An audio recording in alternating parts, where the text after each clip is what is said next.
quick spoiler warning for the Expanse Season 5, fingers crossed, and the book's Nemesis games in Babylon's Ashes. You've been warned.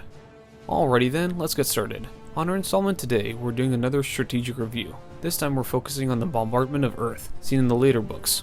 This brutal attack happened in quick conjunction with other attacks that really kicked off the Free Navy conflict. So without further await,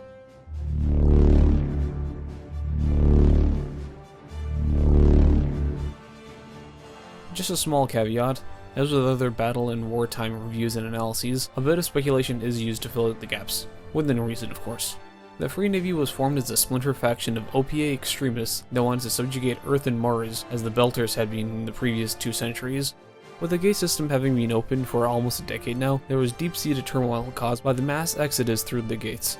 This resulted in both Earth and Mars facing economic struggles and thus left militarily weak, making it a good opportunity to strike. To facilitate the operation, Free Navy forces had stolen stealth coding from the MCRN's Callisto shipyards the previous year, making the bombardment possible. The attack began when 3 asteroids struck the Earth in quick succession. Using the stolen coding made the asteroids undetectable until they contacted the atmosphere. They hit Logout in North Africa, the middle of the Atlantic Ocean, and finally the east coast of the US.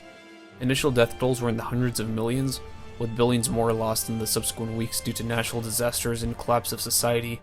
Surviving government personnel, and any civilians with sufficient resources, evacuated to Luna after the bombardment, in case of further attacks. This resulted in Luna being the de facto center of civilization for the now devastated UN.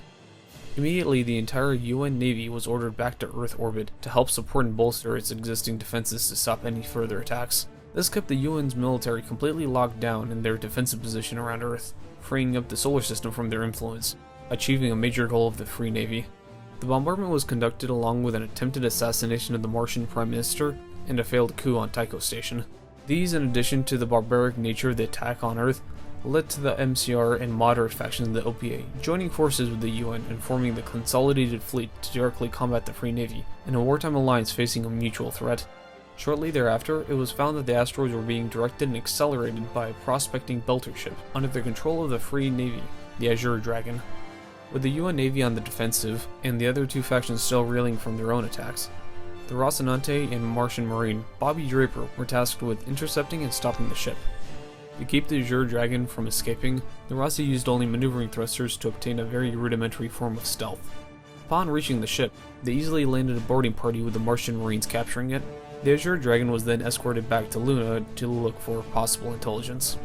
With the perpetrating ship no longer a threat, this freed up the UN Navy from their defensive position. Along with their allies, they launched the Consolidated Fleet Offensive in a campaign against the Free Navy that eventually pushed them further and further out of the solar system. By the end of the bombardment, a total of 15 billion were dead or beyond saving, with only 5 billion of Earth's inhabitants being safe. And many of those who evacuated gave up living on Earth altogether in favor of starting a fresh life on the colonies instead. Earth would eventually make a slow though steady recovery, despite a radically smaller population. And with that, we've reviewed the strategic situation that ignited the Free Navy conflict.